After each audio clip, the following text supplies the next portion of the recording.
El Ministerio Apostólico de Enseñanza y Predicación Rema Internacional presenta hoy al Reverendo Fernando García Sotomayor con la proclamación de las buenas nuevas de Dios para tu vida. El mensaje de ayer, el mensaje de hoy y el mensaje para la eternidad a los que tienen hambre y sed de la palabra de Dios. Un querigma de Dios para el que oiga, el que tiene oídos para oír.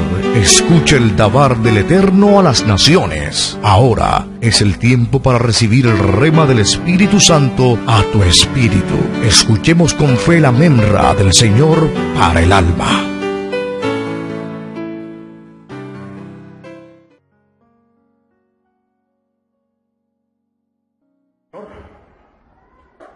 Voy a pedir que me acompañen un momento en la lectura del Evangelio de Marcos, capítulo 5. Vamos a leer desde el verso 1 hasta el 20. Marcos, capítulo 5, versos 1 al 20.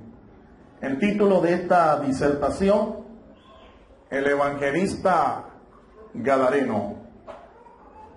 El evangelista Gadareno.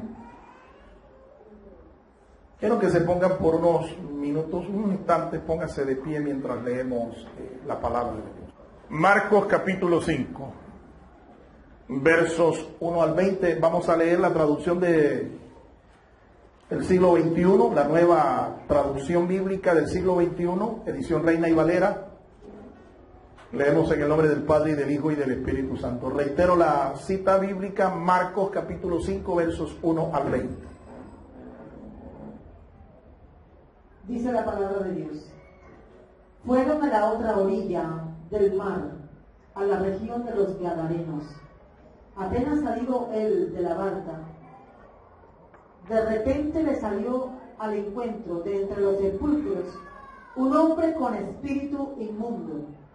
Este tenía su morada entre los sepulcros, y nadie podía atarle, ni siquiera con cadenas, ya que muchas veces había sido atado con grillos y cadenas, pero él había hecho pedazos las cadenas y desmenuzado los grillos, y nadie lo podía dominar. Continuamente de día y de noche andaba entre los sepulcros y por las montañas, gritando e hiriéndose con piedras. Cuando vio a Jesús de lejos, corrió y le adoró, y clamando a gran voz dijo: ¿qué tienes conmigo, Jesús, Hijo del Dios Altísimo? Te conjuro por Dios que no me atormentes. Pues Jesús le decía: sal de este hombre, espíritu inmundo. Y le preguntó: ¿cómo te llamas? Y le dijo: me llamo Legión, porque somos muchos. Y le rogaba mucho que no los enviase fuera de aquella región. Allí cerca de la montaña estaba paciendo un gran hato de cerdos, y le rogaron diciendo: envíanos a los cerdos para que entremos en ellos. Jesús les dio permiso, y los espíritus inmundos salieron y entraron en los cerdos, y el hato se lanzó al mar por un despeñadero, como 2000 cerdos, y se ahogaron en el mar. Los que apacentaban los cerdos huyeron y dieron aviso en la ciudad y por los campos, y fueron para ver qué era lo que había acontecido. Llegaron a Jesús y vieron al endemoniado que había tenido la legión, sentado, vestido y en su juicio cabal, y tuvieron miedo. Los que lo habían visto les contaron qué había acontecido al endemoniado y lo de los cerdos. Y ellos comenzaron a implorar a Jesús que saliera de sus territorios. Y mientras él entraba en la barca, el que había sido poseído por el demonio le rogaba que le dejase estar con él. Pero Jesús no se lo permitió, sino que le dijo: vete a tu casa, a los tuyos, y cuéntales cuán grandes cosas ha hecho el Señor por ti, y cómo tuvo misericordia de ti. Él se fue y comenzó a proclamar en Decápolis cuán grandes cosas Jesús había hecho por él, y todos se maravillaban. El Señor nos bendiga por esta palabra. Incline su rostro allí, por favor. Vamos a orar al Señor.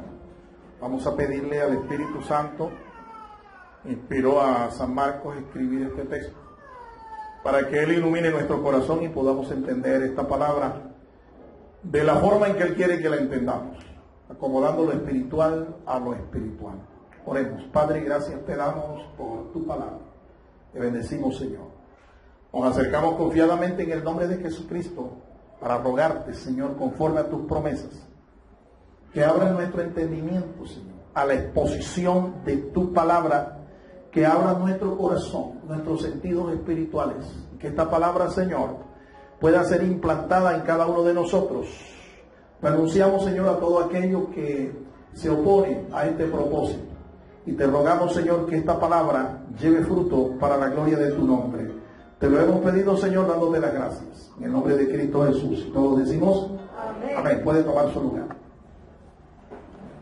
El evangelista Gadareno es el título, reitero, de esta disertación a los que toman apuntes. Quiero iniciar haciendo esta pregunta a todos los que están aquí, a todos los que nos están viendo a través de cualquier medio virtual por la internet.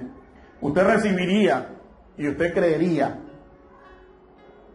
en el testimonio de un hombre que en el pasado fue poseído por más de 6,000 demonios?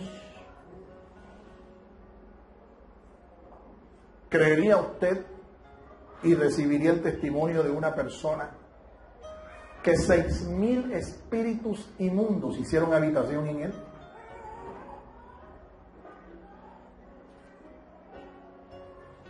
Lo primero es que si nosotros no lo viéramos con nuestros ojos, difícilmente lo creeríamos. Y lo segundo es que si fue el poder de Dios quien hizo libre a este hombre entonces ya no sería un endemoniado, ¿verdad?, digno de toda la desconfianza y el descrédito nuestro, sino que sería una nueva creación en Cristo Jesús. Y su testimonio sería bienvenido por cada uno de nosotros. Amén. Esta fue la situación de este hombre que habitaba en esta región de la Decápolis. Un hombre que fue poseído por 6,000 demonios. Hablar de este tema para muchos es un asunto de fanáticos, porque muchos dudan de la existencia de los demonios y del diablo mismo. Hay mucha gente que dice que esto es tema de fanáticos, de religiosos, de locos. Pero a pesar de todas las opiniones que se levantan en contra de esta verdad que la Biblia nos revela aquí, que sucedió hace unos 2,000 años o más, a pesar de todas estas especulaciones, no deja de ser cierto que el mundo espiritual es una realidad y que hoy en día está operando más que nunca el mundo espiritual de maldad.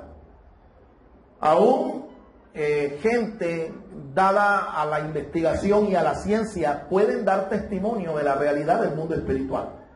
Los demonios existen, el diablo existe y está haciendo su obra entre los hombres, especialmente en aquellos que no conocen al Señor, aquellos que ignoran la palabra de Dios. Precisamente aquellos que dicen que somos unos fanáticos y unos locos cuando hablamos de estos temas. Los demonios están obrando, Satanás en su reino de maldad está obrando hoy en la humanidad. Es más, te doy un secreto a grandes voces. La Biblia dice que el mundo entero está bajo el poder de Satanás. Es la Biblia la que declara esto. Se escapan del dominio del diablo y de Satanás solamente aquellos que están en el reino de luz de nuestro Señor Jesucristo. Aquellos que han confesado a Jesús como el Señor. Aquellos que han creído en el poder del Evangelio. ¿Cuántos creyentes hay acá? Acá no solamente habemos protestantes, aquí hay creyentes también. ¿Cuántos son creyentes acá? ¿Es válido hacer protestas? No. Defendiendo nuestros principios, nuestros valores, ¿verdad? Y así nos llama el mundo, nosotros somos protestantes. Ahí lo decía la pastora en el video. Estamos protestando, sí señor, estamos protestando. Pero aquí también somos creyentes. Alabado sea el nombre del Señor. Mi amado hermano, falso o verdadero, existen los demonios. ¿Qué respondería usted?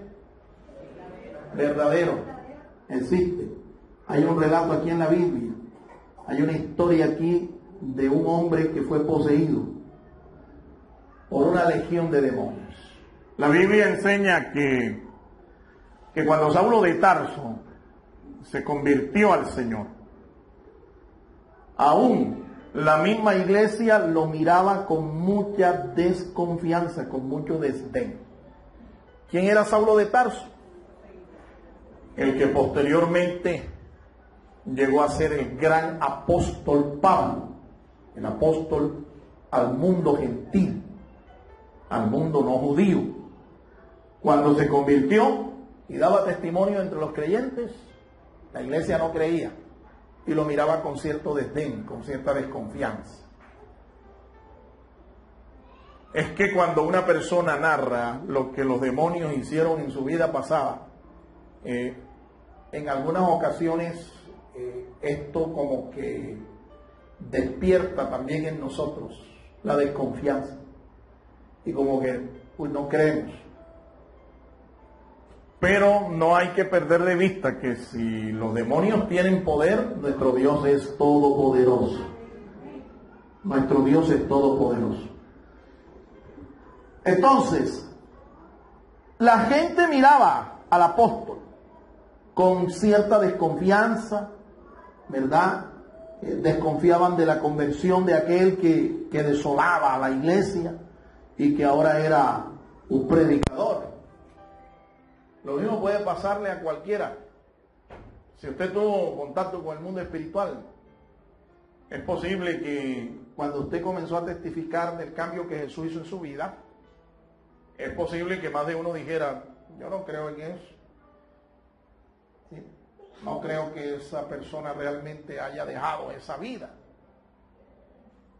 Yo tengo un familiar que ella militó en el mundo de las tinieblas y era una medium de este médico venezolano, Gregorio Hernández, el famoso San Gregorio, y se le predicó el evangelio y ella intentó, pero no se consagró al Señor.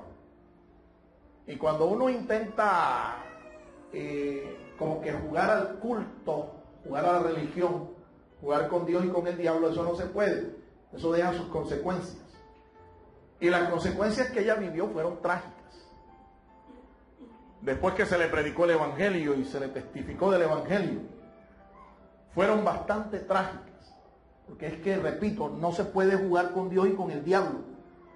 El que aquí es de Cristo tiene que consagrar su vida a Cristo y renunciar a su antigua vida pasada. Consagrarse.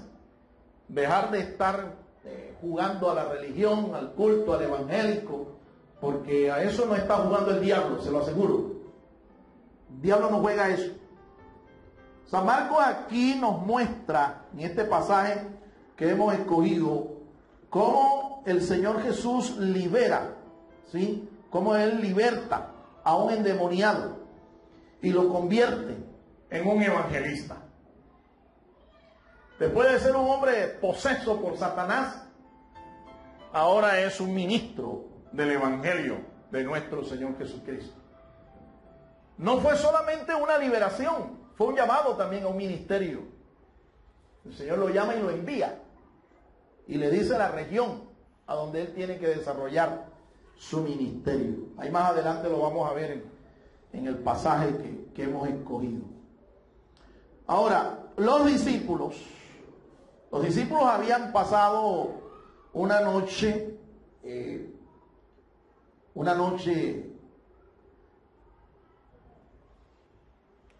para recordar, una noche memorable, una noche tremenda. Habían vivido en el mar una alta tempestad. El Señor Jesús ahora los iba a pasar de un lugar a otro del lago de Galilea, del mar de Galilea. Iba a llevarlos a empezar un nuevo día, después de una noche terrible, en los que ellos vivieron en medio de una tormenta, en la que prácticamente pierden sus vidas. Si no es por el Señor, ellos allí hubieran quedado sepultados, hundidos ahí en las aguas del mar de Galilea. Yo creo que Satanás fue el autor de esa tempestad tan violenta, ¿sí?, que por poco los hace zozobrar. Eso no fue un accidente de la naturaleza, ¿sí?, en medio del mar de Galilea. Era el mismo Satanás. A veces él interfiere en la naturaleza misma para provocar desastre, muerte, destrucción. A veces es el mismo diablo. Usted leyó ahora al rato, cuando estábamos ministrando al Señor con nuestras ofrendas, que Job, un patriarca antiguo de la Biblia, perdió todo lo que tenía: hijos, propiedades, bienes, todo. Y usted se da cuenta quién fue el autor de cada una de estas tragedias. Usted se da cuenta quién fue el autor del torbellino que destruyó todas sus propiedades, de los incendios que se levantaron para quemar sus bienes. ¿Quién fue el autor? Por eso yo no pongo en duda, realmente creo que fue Satanás. El diablo sabe a veces, anticipa el propósito que Dios tiene con cada uno de nosotros, y él viene e intenta oponerse, ir un paso adelante para destruir el propósito de Dios en nuestras vidas. Pero en el nombre de Jesús hoy declaramos que el diablo está vencido. Nunca pierdas de vista eso, para que él no gane ventaja sobre ti. El diablo sabía lo que iba a suceder allá en Decápolis y cómo el Señor se iba a glorificar ahí en la vida de este hombre, y quiso hundir a los discípulos con Jesús a bordo en la barca y todo, para que esto no se diera. Pero el Señor evitó que estas cosas sucedieran. Ahora, enfrente de nuestra vida, cuando el Señor te llama, siempre tiene un propósito. Él tenía el propósito de que Cristo, Satanás, tenía el propósito de que Cristo no llegara a la región de los Gadarenos, no llegara allá.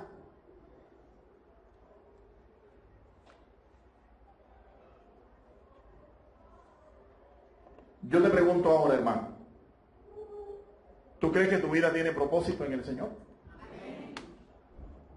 ¿Qué propósito específico crees tú que el Señor tiene en tu vida, en tu corazón?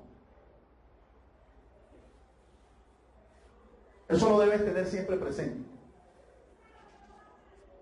Y lo otro que debes tener presente es que el Señor va a cumplir ese propósito en tu vida.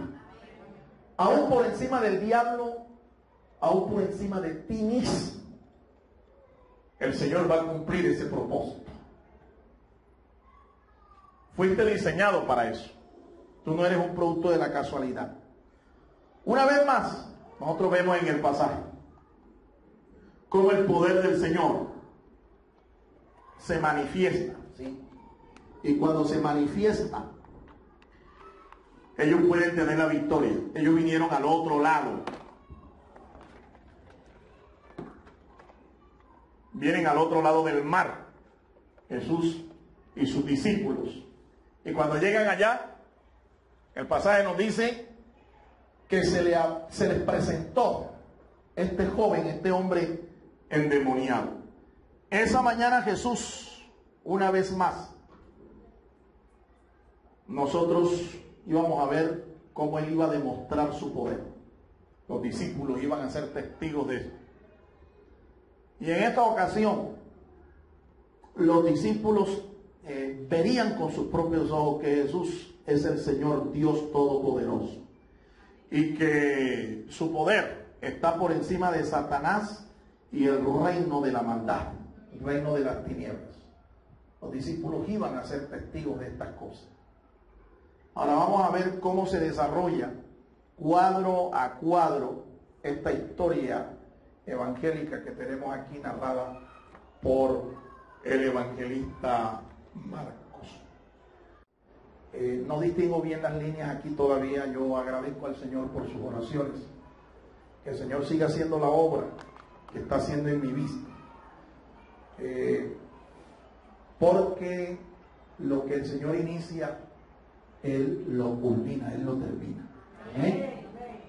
Siga orando por esto, pero dispénseme si a veces, verdad, no es que tenga nervios aquí. Yo perdí los nervios hace rato para hablar la palabra de Dios. Lo que sucede es que no distingo bien a veces. ¿Sí? Me toca esforzar. Téngame un poquito de paciencia. Yo sé que usted me ama, ¿verdad? Y ora por mí. Veamos entonces ese primer cuadro de esta historia. Dice el texto bíblico que Jesús saltó o salió de la barca. Él salió de la barca.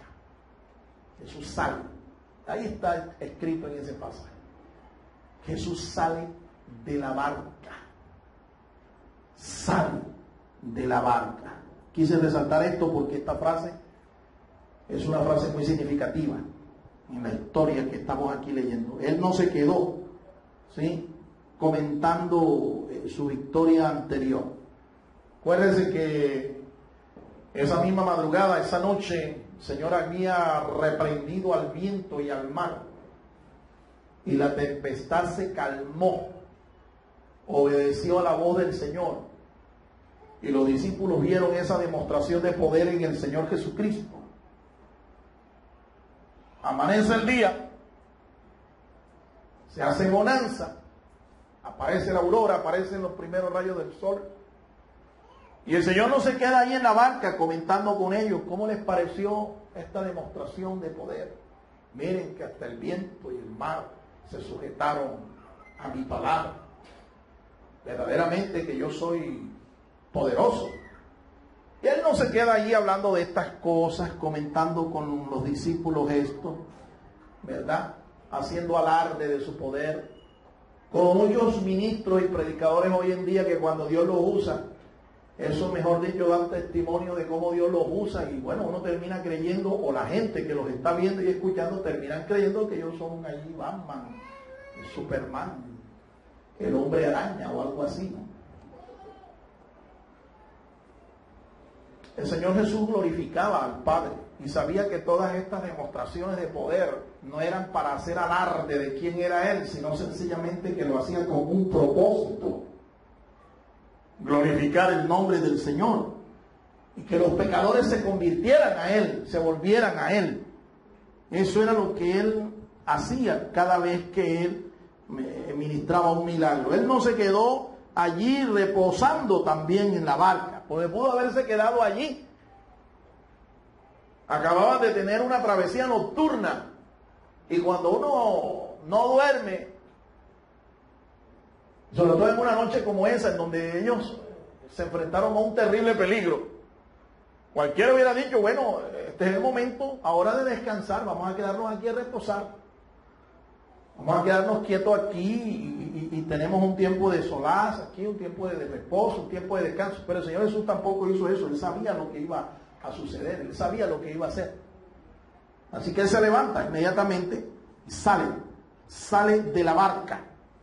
¿Cómo aplicamos este hecho significativo de que Jesús saliera de la barca? Mira, la barca es el lugar de reposo, es el lugar de comodidad, representa eso, representa el lugar de paz. El ministro de Dios, y no solo el ministro, todo creyente no debe vivir ni de los triunfos pasados, y mucho menos si quiere victoria en su vida espiritual. Hay creyentes que viven aún del pasado, de los triunfos que tuvieron en el pasado, en su vida espiritual o en su ministerio. ¿Sí? Gente que vive todavía en el pasado. Pastor, usted no tiene idea de cuando yo cantaba. Vea, yo predicaba. Yo oraba, hermano. Yo ministraba. Yo evangelizaba. Hermano, si usted me hubiera visto a mí. Pero ahora nada, ¿no? Y yo recordando o las historias o las glorias que vivió en el pasado, de él o de otro. Si usted viera cuando mi esposa, ella sí evangelizaba, ella cómo ministraba, ella cómo servía, ella cómo cantaba, ¿sí? Pero usted no puede ser más de esa familia. Abba, la familia Abba. Usted tiene que ser el de hoy, vivir las victorias del presente, vivir en el presente. Amén.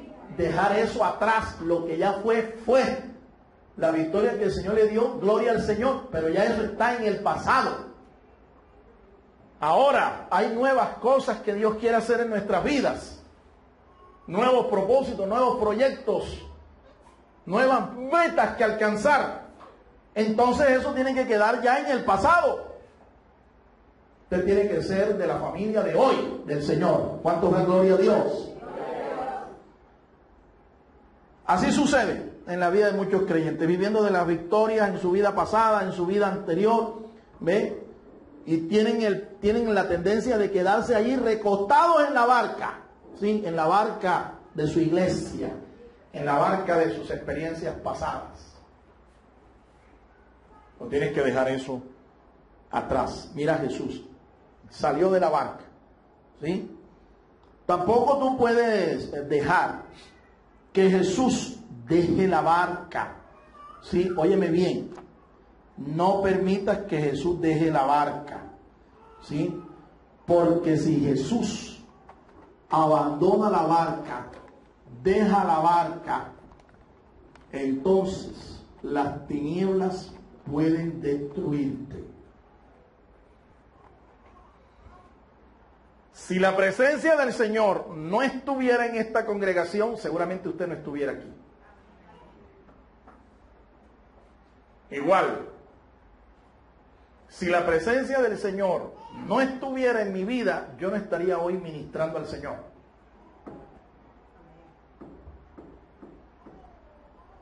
Si hay algo de lo que tú debes cuidarte es de que la presencia del Señor no se aleje de tu vida.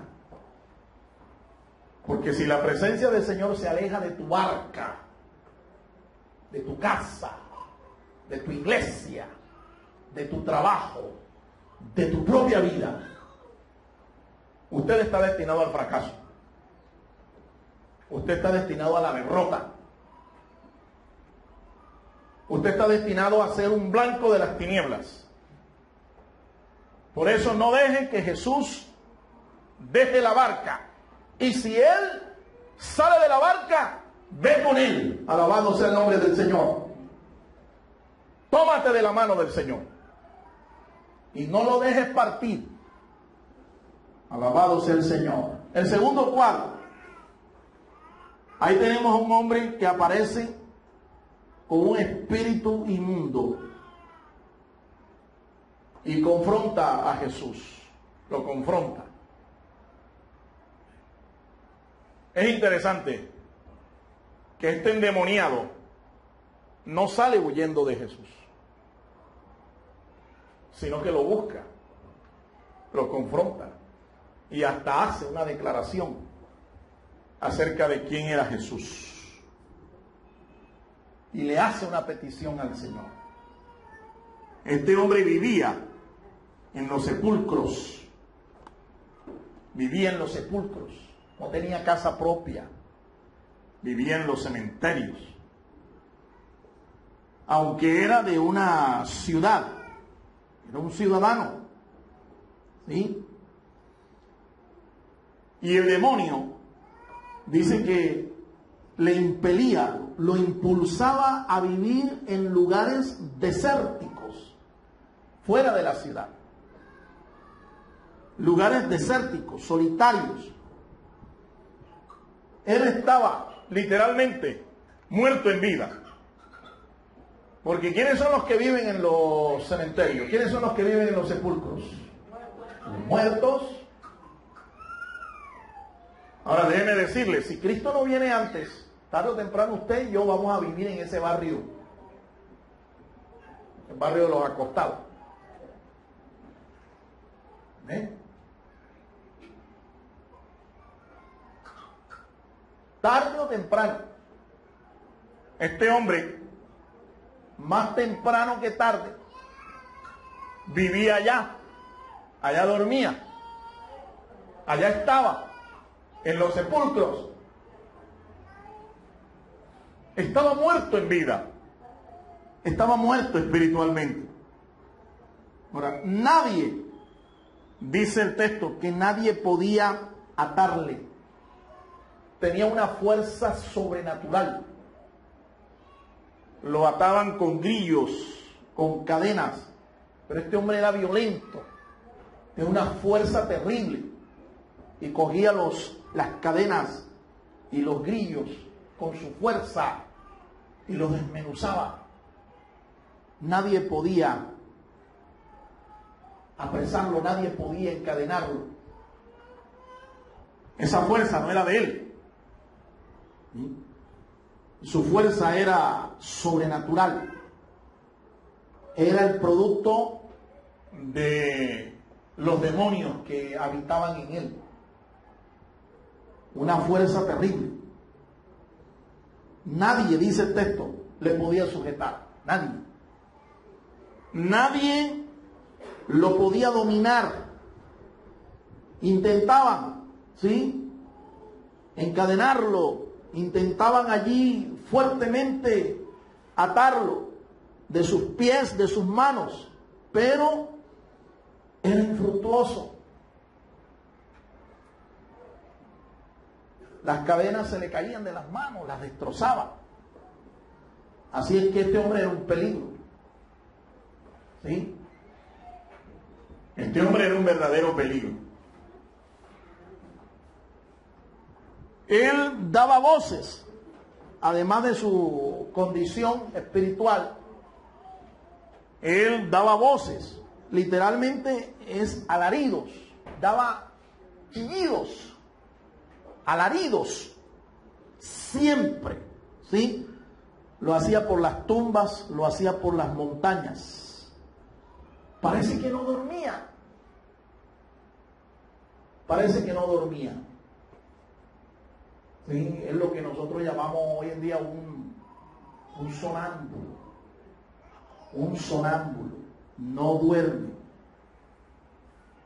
¿Sí? Ahora, una cosa es que alguien acá pueda padecer de insomnio, ¿sí?, por cansancio, porque se tomó un café a las 7 de la noche o algo así. Y otra cosa es no dormir por la influencia de un demonio. Y este hombre parece que los demonios no lo dejaban ni dormir. Usted podrá imaginarse cómo era el estado físico de este hombre, este pobre hombre. Mira, cuando tú no duermes bien, créemelo, al día siguiente funcionas mal.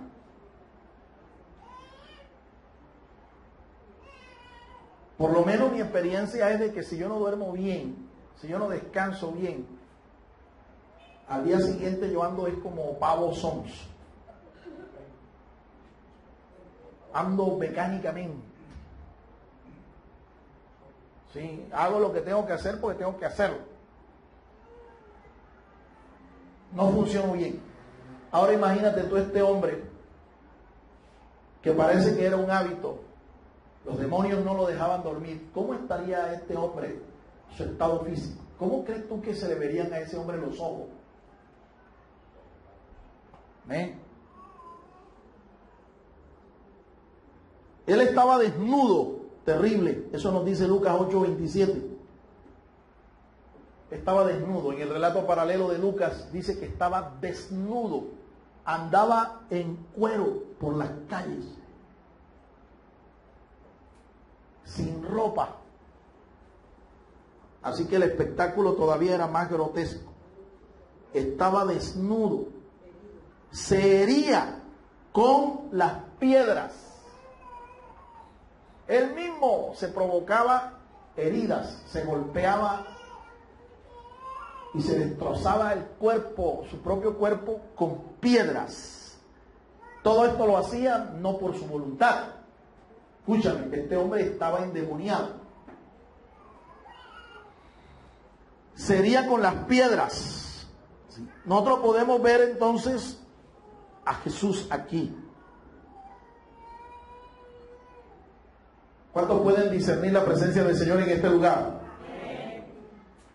Pero vemos aquí en este cuadro que él también podía ver a Jesús, podía discernirlo y reconocía su poder. Esto es espiritual. Esto es para que usted se dé cuenta que este relato no es solamente un cuadro médico de alguien que sufre de epilepsia o algo así. Esto es un cuadro espiritual, de una realidad espiritual. Los demonios podían percibir la presencia de Jesús. Sabían quién era Jesús. Eso mismo sucede hoy en día. Los demonios saben dónde está la presencia del Señor. Los demonios disciernen quién tiene la presencia del Señor y quién no. Este hombre tenía un espíritu religioso. ¿Sí? Mire lo que hace. El texto dice que se arrodilló, literalmente. Se arrodilló delante del Señor. Un ser humano se arrodilla es para adorar, para reconocer. Se arrodilla y adora al Señor.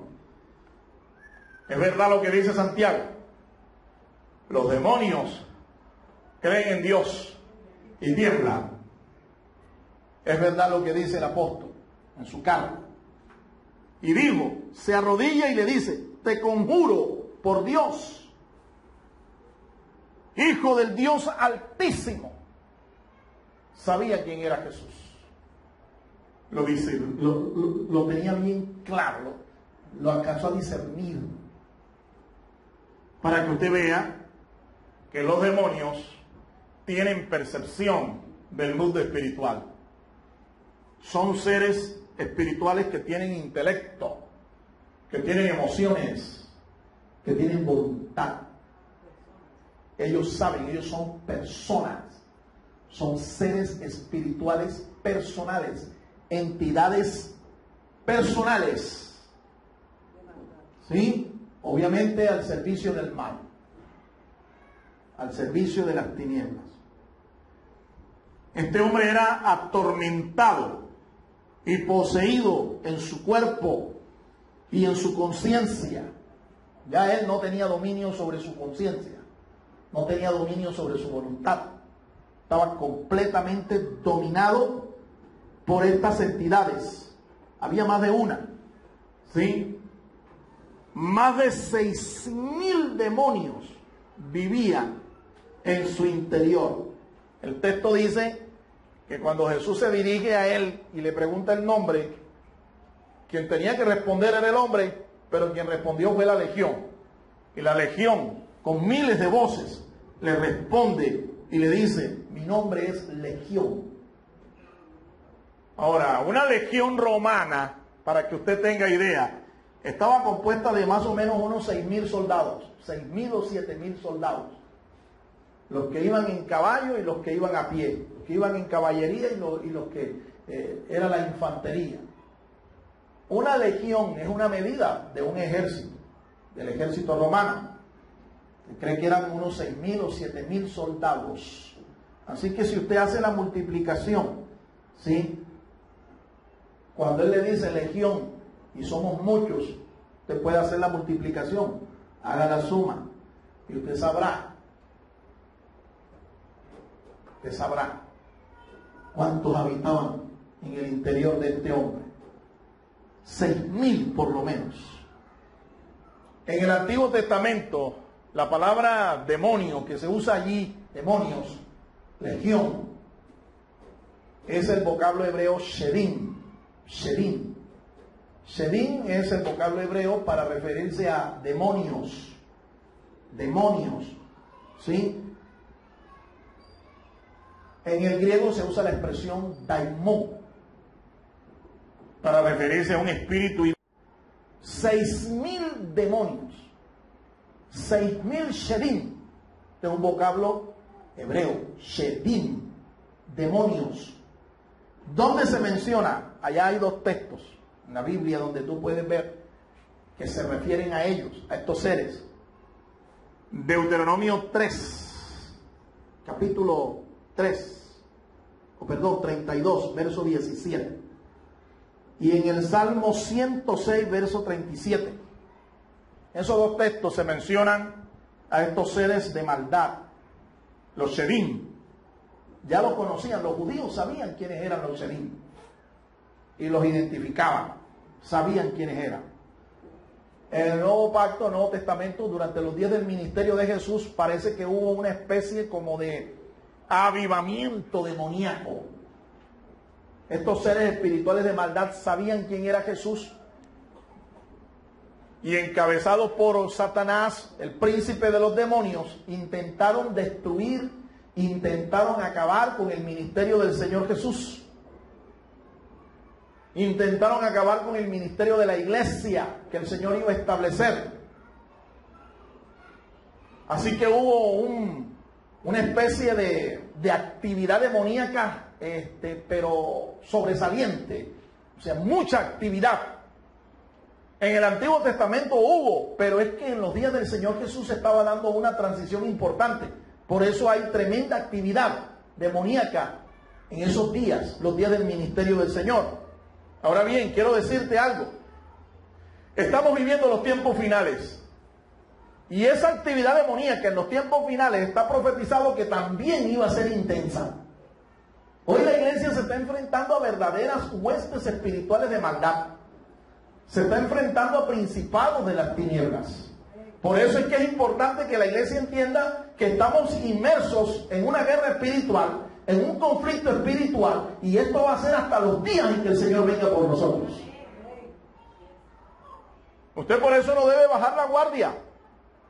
Usted no debe descuidarse espiritualmente, porque como usted se descuida espiritualmente, Satanás no respeta pinta, ni hombre ni mujer, ni pintoso, ni maluco, ni bonito. Satanás no está jugando, mi amado hermano. Él tira duro y a la cabeza, a bajarse al que sea, como se descuide espiritualmente. Usted y yo por eso entonces tenemos que estar, vea, en constante vigilancia espiritual. Constante vigilancia espiritual. No sé si sería bueno que leyéramos estos pasajes, Deuteronomio 32, 17 y el Salmo 106, verso 37. Allí hay dos referencias a la existencia de estos seres. Eran conocidos, como estoy diciendo, no solamente en los días del Señor, sino mucho antes, los días de Moisés. El pueblo de Israel, el pueblo hebreo también se enfrentó a la actividad demoníaca de estos seres. Deuteronomio 32, 17. Y el libro de los Salmos, capítulo 106, el verso 37.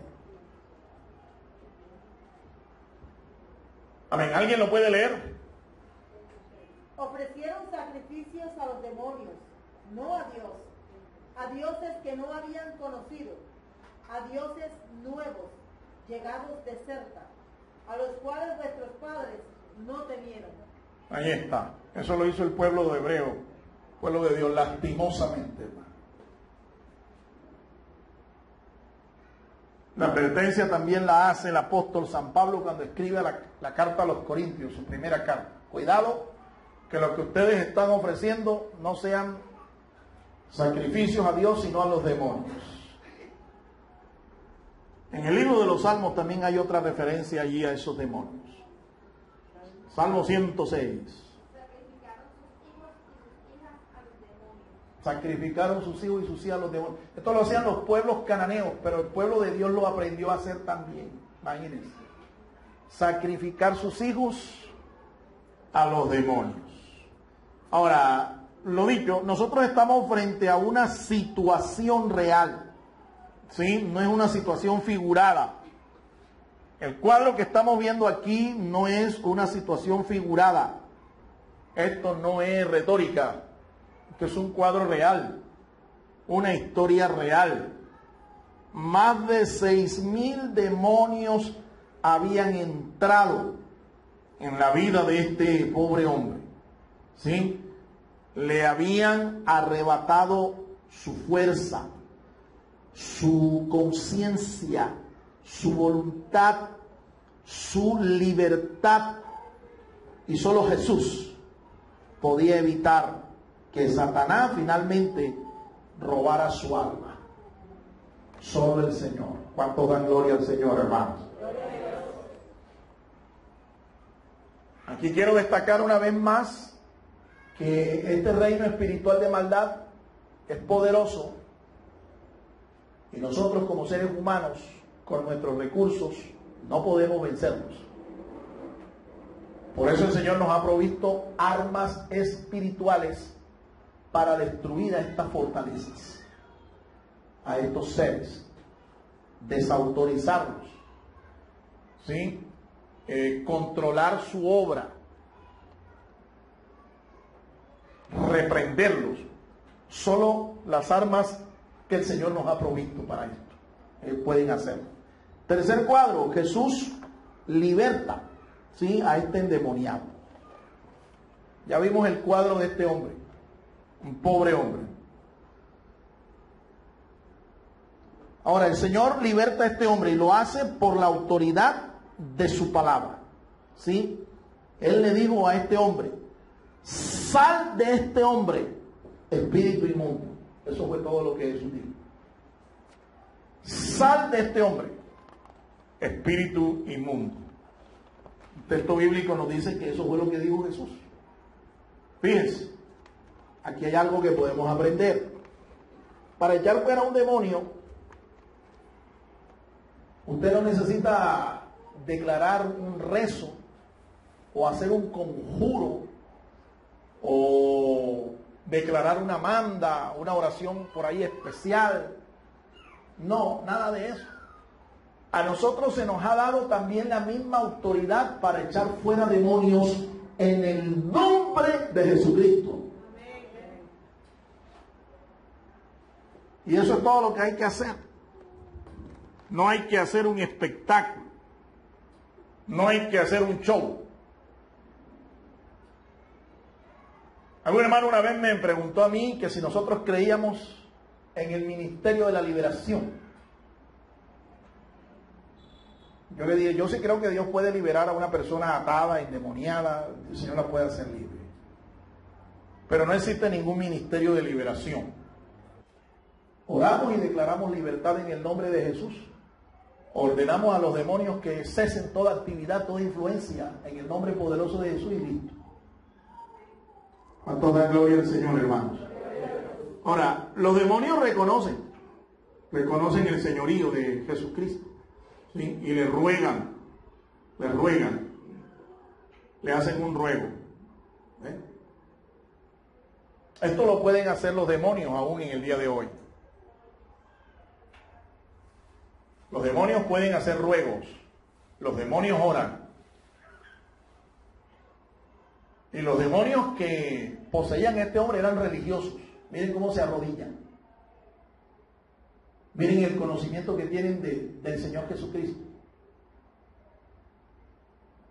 Yo quiero decirte que todavía Satanás o los demonios pueden pedir también y orar y rogar a Dios por el alma de un creyente, de un cristiano. Lo hizo por Pedro en los días del ministerio de nuestro Señor. Lo hizo por Pedro. Le pidió al Señor la vida de Job. Y si el Señor le hubiera dado permiso a Satanás de quitarle la vida a Job, lo hubiera hecho. Sí es cierto que ellos no tienen ya acceso a la presencia del Señor. Desde los días del sacrificio de Cristo, el único que ahora tiene acceso a la presencia del Señor es nuestro Señor Jesucristo, sus ángeles. Pero Satanás ya no tiene acceso a la presencia del Señor. Y usted y yo podemos acceder espiritualmente mediante la intercesión de Jesucristo. Llegamos hasta la presencia del Señor en el nombre de Jesucristo. ¿Estamos entendiendo eso, hermanos? Porque alguno puede pensar que de pronto Satanás puede llegar hasta la presencia del Señor a pedir por su alma. No, pero él sí puede orar. Él sí puede orar. Que Dios escuche la oración de Satanás, Él la puede escuchar. Él tiene poder para oír todo lo que aquí se habla, todo lo que aquí se dice. Aún los demonios en el infierno o en las regiones celestes pueden orar. Otra cosa es que Dios responde a esa oración. ¿Cuántos dan gloria a Dios, hermanos? ¿Cuántos dan gloria al Señor? Jesús le da entonces el permiso, ¿sí? Le da un límite de acción. ¿Por qué? Porque el mal, aunque el mal está reinando en este mundo, reina y opera y obra hasta donde Dios le da permiso. Hasta donde el Señor permite. Si no fuera así, el mal estuviera ya completamente desbordado. Pero Dios le pone contención al mal. ¿Ven? Y ellos le ruegan que lo deje entrar allí en un hato de cerdos. Y los demonios van y se le meten a unos 2,000 cerdos. Ahora, si eran 6,000, cada puerquito de esos chillando se tira al precipicio, al barranco ese que se tiró al despeñadero, al mar. Cada puerco de esos tenía por lo menos 3 demonios adentro. Ahora imagínense usted si los cerdos chillan. Usted los ha oído cuando los transportan de un lugar a otro. Ahora imagínense usted un chancho, un puerco endemoniado. Ese chillido era espantoso. Los demonios se asocian fácilmente con los animales. Y según la Biblia, el cerdo es un animal inmundo. Así que todo lo que es inmundo, como el cerdo, el gato y otros animales inmundos, pueden ser, escúchame, invadidos, poseídos por demonios. ¿Cómo así, pastor? Vaya a la Biblia y busque la lista de animales que son inmundos. Porque todo lo que es inmundo en la Biblia puede asociarse con los demonios, con los espíritus malos, y pueden ser poseídos por estos seres. Y ya deje de estar cuidando y pechuchando a ciertos animales que son inmundos. ¿Ve? Porque usted puede ser contaminado con lo inmundo por medio de un animal de estos. ¿Ya vio usted por qué es que no se debe comer cerdo? A los que les gusta el chicharrón y la chuleta y estas cosas, tengan mucho cuidado. No solamente hágalo por salud, hágalo también por cuidar, por temor de Dios, por no asociarse con lo inmundo.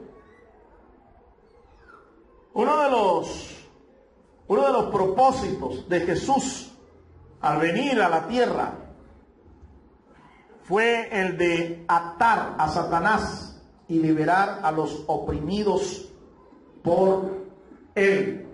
Eso dice el apóstol San Juan. Allá en Primera de Juan, en su carta, dice en el capítulo 3, verso 8, que él vino para deshacer las obras del diablo. El Señor Jesús vino para eso. Pero en Gadara, escúchame, en esta región prefirieron rechazar a Jesús y conservar sus posesiones en seguridad. Es decir, los cerdos. Prefirieron los cerdos y rechazaron a Jesús.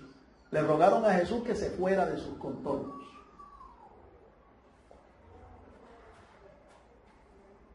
Amaban más lo que habían perdido, los cerdos, ¿sí?, que al propio hombre que era pariente de ellos y había sido libre.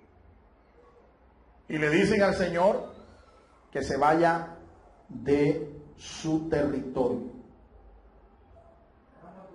Lastimosamente hay mucha gente que hoy sigue actuando de la misma manera. Prefieren más las cosas materiales de este mundo que la presencia del Señor. Aman más las tinieblas que la luz. Aman más al mundo que al reino de Dios. Lastimosamente. Ahora, cuando es así, Jesús sencillamente sale. Porque el Señor se queda, su presencia está en aquellos que le han dicho, quédate aquí con nosotros, Señor Jesús. Quédate conmigo. Número 4. El endemoniado, ¿sí?, se convierte en un poderoso evangelista. ¿Cómo así? Acuérdate que este era un hombre que era una piltrafa humana. Era un desechable de la sociedad. La gente le tenía temor. Este era un hombre, un pobre hombre, un desgraciado hombre. Pero cuando llega a Jesús y el Señor hace su obra en él, es cambiado. Otro hombre nace. Otro hombre resucita. Eso es lo que sucede. Eso fue lo que ocurrió en tu vida y en mi vida cuando Jesús llegó a nosotros. El mundo lo rechazaba. Se burlaban de nosotros, nos despreciaban, nos odiaban, nos aborrecían. Nos tenían como locos, como desechables, como personas inútiles. Pero cuando ahora venimos a Cristo, entonces somos una nueva creación. Somos valiosos. Nos convertimos en la obra de Dios. El texto nos dice que este hombre se convierte en un evangelista. ¿Por qué lo decimos? Porque el Señor le dijo, a la petición de él quería quedarse con Jesús y andar con Jesús. Pero Jesús le dijo, no, anda, ve y cuenta a los tuyos cuán grandes cosas ha hecho Dios contigo. Le da una comisión, lo envía. Y él comenzó a publicar las grandes cosas que Jesús había hecho en él, ¿sí? Por orden de Jesús. Pero ojo, a los que quieren servirle a Dios, usted lo que primero necesita es convertirse al Señor. ¿Cuántos quieren servirle a Dios? Conviértase al Señor, ese es el primer paso. Segundo, espere que Dios lo llame y lo envíe. El Señor tiene que llamarte y tiene que enviarte, como hizo con este hombre. El Señor lo restaura, lo liberta, hace su obra en él, lo transforma. Luego lo llama y le dice, no, tú no vas a estar conmigo, tú vas a ir a publicar. Anda y habla a los tuyos todo lo que el Señor ha hecho en tu vida. En otras palabras, sencillo para entender, el Señor le dio una comisión, le dijo, ve, refiere, ve, cuenta. Alabado sea el nombre del Señor. Ese verbo es el verbo anunciar y se traduce como relatar, declarar, contar. Eso era lo que este hombre estaba recibiendo del Señor, un ministerio.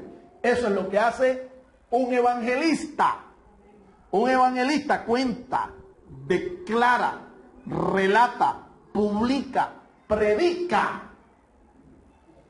Eso es lo que hace un evangelista. Todo dice el texto bíblico que se maravillaban. Se maravillaban del testimonio de este evangelista. Todos se maravillaban. Él comenzó a hacerlo. El texto nos habla de que él comenzó a hacerlo. Los verbos están conjugados de esa manera para darnos a entender que él comenzó a hacerlo. Su ministerio abarcó 10 ciudades grandes. La palabra Decápolis que aparece allí no es el nombre de una ciudad, sino de una liga de ciudades. Deca viene de 10, polis, ciudades.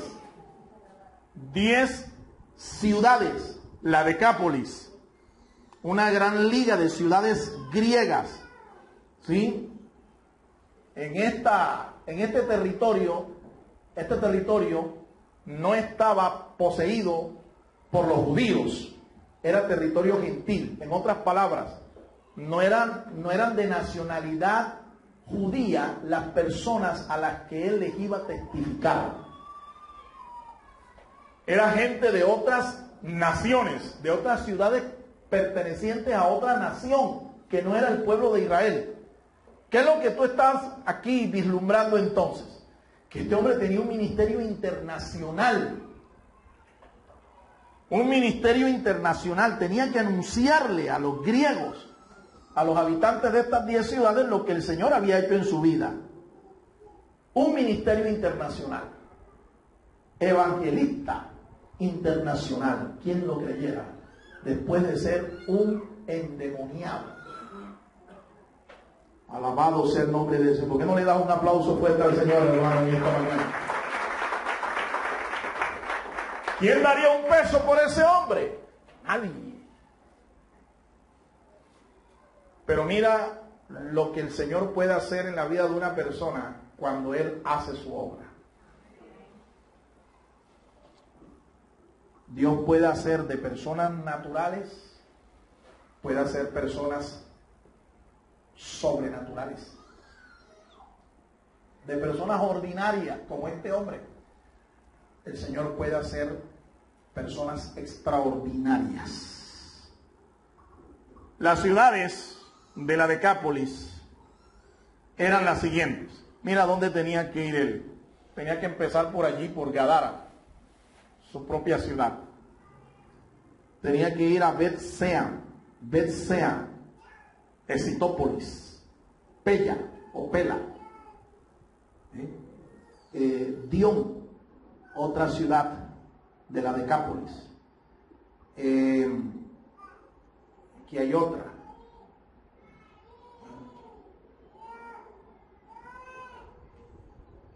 Pero no distingo casi acá estas. Rafán, creo que ahí están escritas, ¿no? Ahí las puedes ver. Rafán, Canatá, Hippo, Damasco, ¿ven? Filadelfia, ciudades griegas, ciudades de la Decápolis, una liga de ciudades. Quiero concluir en esta hora. La Escritura, la palabra de Dios nos enseña que ningún creyente auténtico en quien mora el Espíritu Santo del Señor puede ser poseído por los demonios. ¿Cuántos creen eso? En nosotros mora el Espíritu Santo. Ningún creyente auténtico. Ahora, hay creyentes que no son auténticos. Están fingiendo ser gente cristiana, gente de fe. Esos son los que yo llamo evangelásticos. Los creyentes evangelásticos. Esos sí pueden caer fácilmente endemoniados. Pero ningún creyente genuino puede ser poseído por un demonio.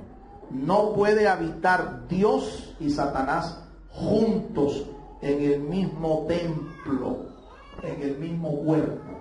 No se puede. Sin embargo, los demonios pueden influir. Escúchame. Los demonios sí pueden influir, ¿sí?, en los pensamientos en las emociones y en los hechos, la conducta de un creyente. Sobre todo creyentes, ¿sí?, que no cuidan su vida espiritual, creyentes carnales, que no siguen la dirección del Espíritu Santo. Cuando un creyente anda en la carne, puede ser influido fácilmente por un demonio.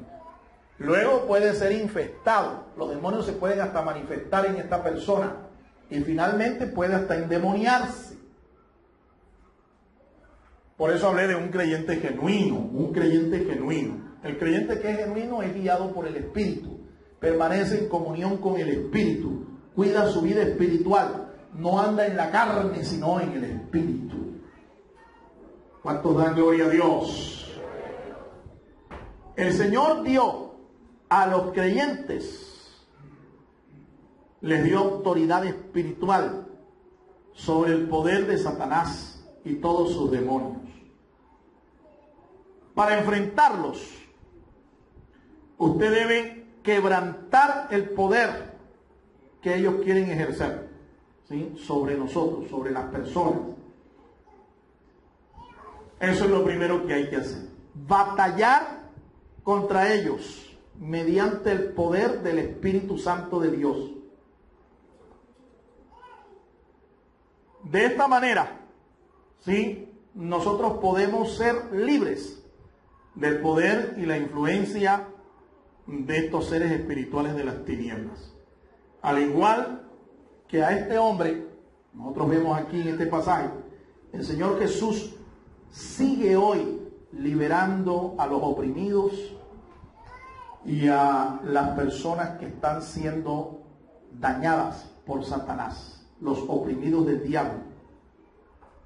El Señor puede liberarlos para usarlos como instrumentos para la gloria de su nombre, para propósitos santos, para propósitos divinos. Le voy a pedir a la iglesia que se ponga de pie. Una de las armas espirituales que el Señor nos ha provisto a nosotros es la oración. La oración en guerra espiritual. Yo he notado que el diablo quiere atacar la iglesia. Lo he notado. Este problema de la vista que yo estoy viviendo no es un problema natural. Ya yo lo discerní. Es Satanás el que me quiere quitar la vista. Y hemos sabido del testimonio de algunos hermanos que han sido atacados en su salud, otros en sus finanzas, otros en su familia. Esa es la obra del diablo, esa es la influencia de demonios que quieren destruir, matar, hurtar. Pero vamos a hacer una oración de guerra espiritual en este día. Y vamos a declarar nuestra victoria en el nombre poderoso de Jesús de Nazaret. Contra toda influencia que Satanás quiera traer sobre nuestras vidas, sobre nuestra familia, sobre nuestras finanzas. Tómense de las manos allí y vamos a orar juntos. Padre, en el nombre de Jesús te damos gracias por tu palabra. Creemos, Señor, que tu palabra es viva y es eficaz. Y tu palabra es más cortante que toda espada de dos filos que penetra, Señor, a partir el alma, las coyunturas, los tuétanos. Tu palabra es la espada del Espíritu Santo. Y hoy, Señor, por tu palabra estamos desautorizando a Satanás, a sus demonios, a los principados, a toda potestad, a toda hueste espiritual de maldad en los aires, que pretenda influenciar, destruir, hacer su obra en nuestras vidas. Declaramos ahora mismo en el nombre poderoso de Jesús, por el poder de la palabra de Dios, que toda obra del diablo queda destruida, queda deshecha en el nombre de Jesús de Nazaret. Ahora mismo, Señor, nosotros te rogamos que perdones todo pecado de nosotros. Renunciamos a toda obra de las tinieblas. Cerramos ahora mismo toda ventana, toda brecha, toda puerta espiritual a los demonios. Y consagramos nuestro corazón, nuestras vidas a ti, Señor. Creemos que Satanás y sus demonios no tienen nada en ninguno de nosotros. Nos declaramos libres en el nombre de Jesús de toda influencia, de toda obra, todo conjuro, toda maldición satánica, toda obra de hechicería, espiritismo, brujería. En el nombre de Jesús la deshacemos. Y declaramos la victoria de nuestro Señor Jesús en la cruz del Calvario. Está escrito, Señor, en tu palabra, que tú venciste en esa cruz, despojando a los principados y a las potestades, triunfando sobre ellos en la cruz del Calvario. Declaramos esta victoria a los cuatro vientos. Y creemos, Señor, que en tu nombre somos más que vencedores. En el nombre de Cristo Jesús. Dale un aplauso bien fuerte al Señor, hermano, en esta mañana. Y a los amigos que nos están viendo a través de la internet o de cualquier medio, quiero invitarle para que usted allí donde usted nos está escuchando, nos está viendo, usted reciba a Cristo como su Señor y Salvador. Diga conmigo: Señor Jesús, yo te invito a entrar en mi corazón y con tu poder me perdones de todo pecado y me hagas libre de toda influencia satánica. Trasládame a tu reino de luz. Hazme nacer de nuevo por el poder de tu palabra y de tu Espíritu Santo. Escribe mi nombre, dígalo conmigo, escribe mi nombre en el libro de la vida. Séllame con tu Espíritu Santo como tu propiedad privada. Quiero amarte, seguirte y servirte desde ahora y para siempre. El Señor bendiga su vida, el Señor bendiga su familia. Si usted ha hecho esta decisión, confirme esta decisión asistiendo a una iglesia de sana doctrina, una iglesia cristiana en donde pueda seguir creciendo espiritualmente. Dios te guarde, Dios te bendiga. El Ministerio Apostólico Rema Internacional pone a disposición esta predicación. Ofrecemos ministración a simposios, seminarios, campañas evangelísticas, educación globalizada sana y de carácter interdenominacional. Escríbanos a ministerioremainternacional@gmail.com o llámenos al celular 316-270-7181.